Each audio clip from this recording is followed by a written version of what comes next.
Hello दोस्तों, मेरा नाम आदेश और आप देख रहे हैं पल्स अकेडमी। तो चलिए शुरू करते हैं आज की एक और नई वीडियो में।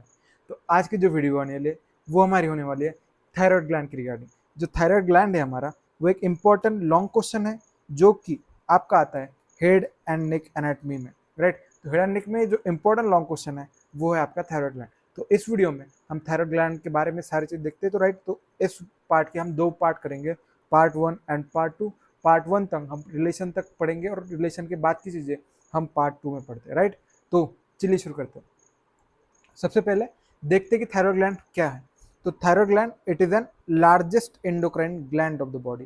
तो largest endocrine gland of the body कौन सी है? थायराइड है। ये थायराइड ग्लैंड क्या करती है? It hormones are secreted by the thyroid gland include.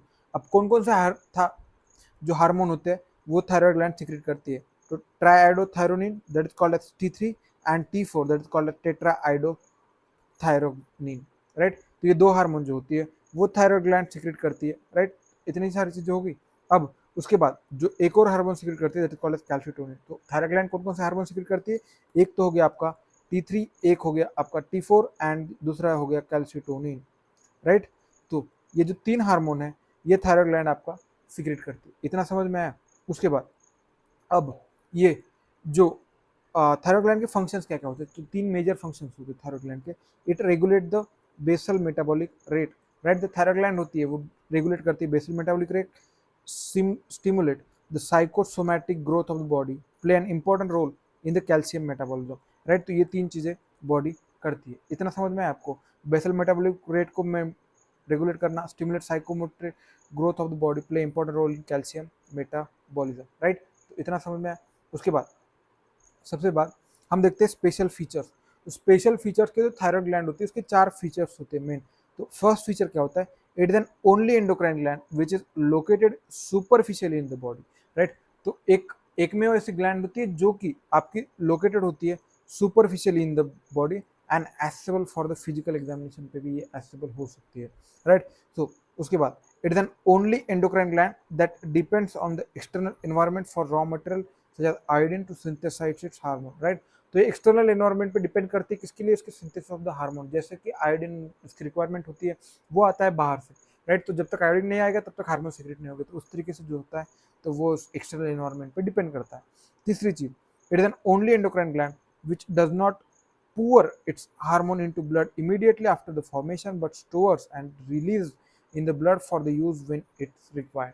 तो क्या करता है कि थायराइड ग्लैंड जो होती है वो क्या करती है? डायरेक्टली जो अपना सिंथेसिस हार्मोन का सिंथेसिस कर लिया उसके बाद डायरेक्टली ब्लड में ना सीक्रेट करते हुए वो फर्स्ट क्या करती है? थायराइड ग्लैंड सिंथेसिस करेगी, उसको स्टोर करेगी और उसके बाद वो मतलब रिलीज कर देती है, राइट। तो ये चीज़ है यहाँ पे जब भी उसकी जरूरत हो। इतना समझ में आया?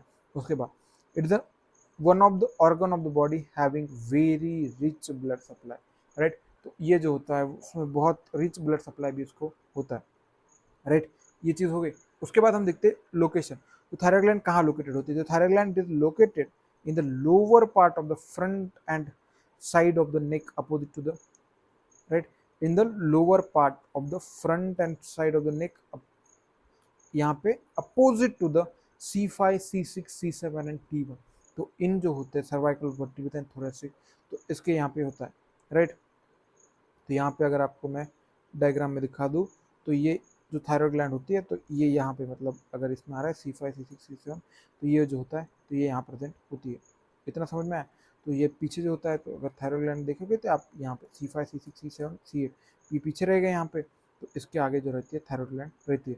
So it is located in the lower part of the front of the and side of the neck opposite to the C5 C6 C7 and T1 vertebra and clasping the upper part of the trachea। तो इतना सारी चीज हो गई। ये समझ में आया कि कहाँ लोकेशन है? तो कहाँ C5 C6 C7 and C8 and T1 ये जो लोकेशन होती है ये हमारे ब्रैकियल प्लेक्सस का ओरिजिनेट कर सकते हो। तो ऐसे भी याद रख सकते हो थायराइड ग्लैंड का लोकेशन करीब करीब जो होता है वो हमारा ब्रैकियल प्लेक्सस के ओरिजिन के कहाँ यहाँ ही प्रेजेंट होता है, राइट। जो रूट्स होते हैं उसके, तो इस तरीके से। इसके बाद parts and features of the thyroid gland, it is an H shape and consists of vertical right and left lateral lobe, right। तो इसमें जो होते हैं ये लोब होते हैं lateral lobe, right। तो ये vertical वाले and horizontal isthmus होता है जो इन दोनों को कनेक्ट करता है। तो ये जो है वो isthmus है, ये that is an horizontal lobes है, ये isthmus इसको कनेक्ट करता है। तो ये चीज़ है।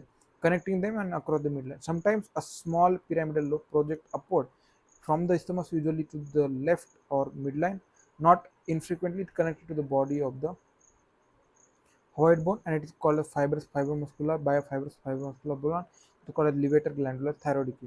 तो कभी कभी क्या होता है, अगर डायग्राम के थ्रू समझा दो आपको, तो थायरॉइड ग्लैंड है ये आपकी, राइट। तो ये वाली थायरॉइड ग्लैंड है ऐसी, इसमें कभी कभी एक लोब होता है, that is called pyramidal lobe, right. तो पिरामिडल लोब जैसे कहा जाता है, ये क्या कर, ये जो होता है कभी कभी प्रेजेंट होता है, और ये जो अटैच होता है हयोइड बोन के साथ डायरेक्टली, कभी कभी अटैचमेंट होती है हयोइड बोन के साथ through the, that is called as levator glandular thyroid की, जो कि एक अटैचमेंट प्रोवाइड करती है, राइट। इतना चीजें हैं।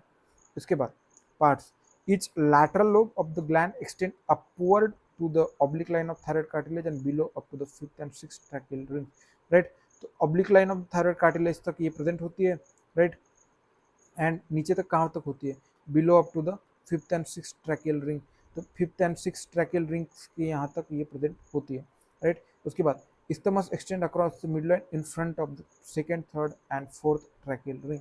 तो second, third and fourth tracheal ring के आगे जो होता है वो हमारा होता है isthmus। तो ये जो isthmus है ये हमारा कहाँ है, second, third, fourth tracheal ring के सामने आता है। तो इतना समझ में आया, राइट। तो ये जो होता है ये ट्रैकियल रिंग्स होती है, तो ये वाली चीज़, तो सेकेंड, थर्ड, फोर्थ और ये फिफ्थ, तो इस तरीके से, तो ये तीनों के सामने है, तो ये वाली चीज़, राइट। तो इसके बाद इतना समझ में आया कि क्या क्या पार्ट्स वगैरह हैं।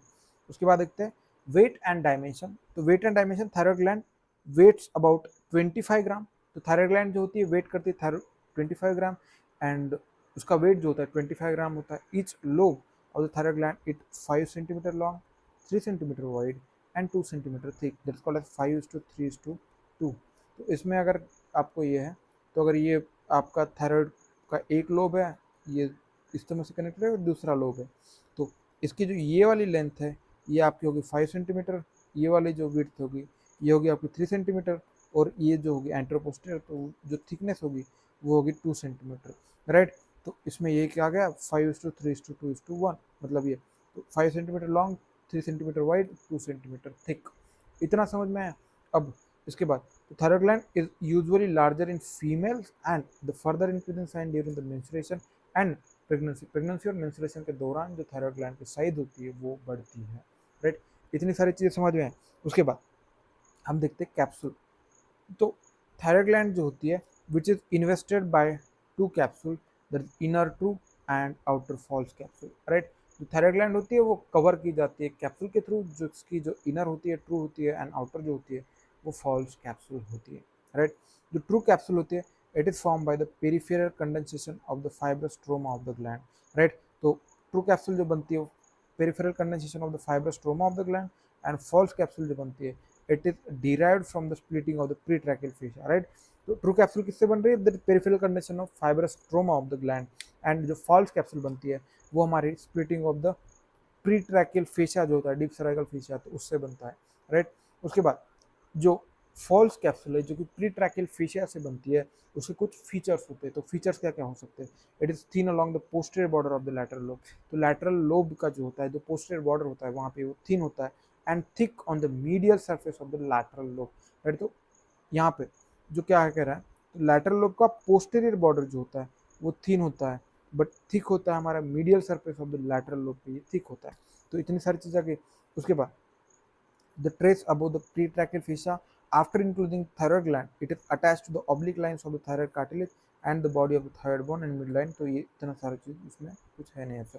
जैसे कि ये डायग्राम है, डायग्राम में सबसे पहले थायराइड ग्लैंड है, उसके बाद थायराइड वेन्स है, राइट। तो उसके बाद जो उसे कवर की जाती है अंदर वाली ट्रू कैप्सूल है, आउटर वाली फॉल्स कैप्सूल है, और जो प्लेन ऑफ क्लोज होता है सर्जरी के टाइम कभी कभी उसे रिमूव करना है, तो इस तरीके ट्रू कैप्सूल के साथ हम उसे रिमूव करते हैं जबकि ब्लीडिंग ना हो, इसलिए अवॉइड करने के लिए, राइट। तो यही है। तो dense venous plexus unlike that of prostate gland lies deep to the true capsule, therefore to avoid hemorrhage during thyroidectomy मतलब थायराइड ग्लैंड को रिमूव करना, उसके दौरान हम थायराइड ग्लैंड रिमूव कर देते हैं along with the true capsule, right। तो to avoid the hemorrhage, तो उसी के लिए हम ऐसा करते हैं, राइट। उसके बाद तो यहाँ पे क्या होता है, sometime the thyroid tumour extend backwards as the capsule is thin along the posterior border of the lateral lobe देखा हमने। उसके बाद compressing the addition structure without forming a visible filling in the front of the neck, तो यहाँ पे compress कर देता है। उसके बाद thyroid gland moves up and down during the swallowing। क्यों? अब एक आपका जब लॉन्ग क्वेश्चन आएगा ना, मतलब अगर केस अगर आती है तो कभी कभी उसमें एक और क्वेश्चन पूछा जाता है कि थायराइड ग्लैंड आपकी मतलब डिग्लोटेशन मतलब swallowing के दौरान अप एंड डाउन क्यों मूव करती है, तो उसका एक reason, right, because the capsule is attach to the laryngeal cartilage and hyoid bone, राइट। तो hyoid bone and laryngeal cartilage इन दोनों को अटैचमेंट होती है हमारी जो थायराइड ग्लैंड की, तो उसकी कैप्सूल के थ्रू, राइट। तो उसकी वजह से क्या होता है, विच moves up and down during the swallowing। तो ड्यूरिंग द swallowing क्या होता है, हमारा laryngeal cartilage and hyoid bone जो होता है वो मूव करता है, और उस कार्टिलेज और मतलब वो बोन को जो होता है वो हमारी थायराइड ग्लैंड कैप्सूल के थ्रू अटैच है, तो उसकी वजह से क्या होता है, दस thyroid swelling can be distinguish, मतलब उसकी वजह से वो उसकी भी मूवमेंट होती है, राइट। और उसकी वजह से हम thyroid swelling is distinguish clinically from the swelling in the region of the neck, right. तो ये वाली चीज़ हमें समझ आती है कि थायराइड ग्लैंड पे अगर फेलिंग है तो क्या होगा कि जब भी हम खाना खाएंगे जिस टाइम पे हमारे लैरिंग्स की मूवमेंट होगी तो उस टाइम पे जो उस थायराइड ग्लैंड की भी हमें मूवमेंट दिखाई देगी, राइट। तो उसका रीजन है क्योंकि कैप्सूल जो होती है अटैच होती है हमारे laryngeal cartilage and hyoid bone से, राइट। तो इतना समझ में। उसके बाद हम देखते हैं रिलेशन